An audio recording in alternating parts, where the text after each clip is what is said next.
等 Sir， Hello， 咦，你喺度做緊咩啊？我喺度咧諗緊第二段影片咧，入邊有啲動作咧，點樣先可以有唔同嘅變化啦，令到唔同嘅觀眾咧都可以好安全咁樣咧做到入邊嘅腰腹練習。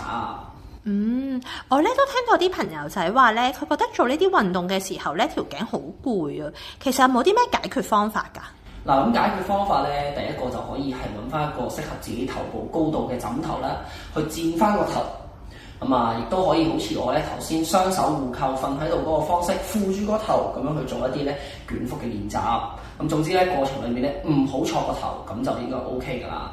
咁咧都有聽到啲朋友仔講咧，話做呢個俄式轉體或者超人式嘅時候咧，條腰覺得痛喎。咁又應該點樣解決咧？咁啦，每個人咧嘅身體狀態都唔同啦。咁可能咧喺旋轉或者伸展嗰人嘅時候咧，可能咧會有啲痛楚啦。咁啊，我哋咧可以做嘅咧就係限制翻呢個活動幅度啦。咁啊，唔使每一下咧都攞到最盡嘅。咁啊，如果做唔到嘅話咧，亦都可以咧將嗰個捲腹啦同埋抬腿嘅動作咧再做一次。咁啊，強化翻咧腹部嘅肌群先。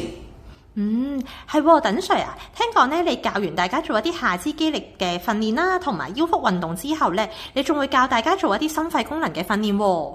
係啊，咁啊，我知道咧，大家對心肺功能嘅嗰個訓練咧認知咧就係跑步啊、游水啊嗰啲，或者係需要一啲器具去進行嘅一啲訓練啊，例如踩單車啊、划艇啊，或者抬滑步機嗰啲。咁啊，希望咧透過第3段影片咧，同大家講咧，其實只要令到咧自己嘅心率咧去到一個特定嘅範圍啦，咁其實咧就可以咧鍛鍊到一啲心肺嘅功能㗎啦。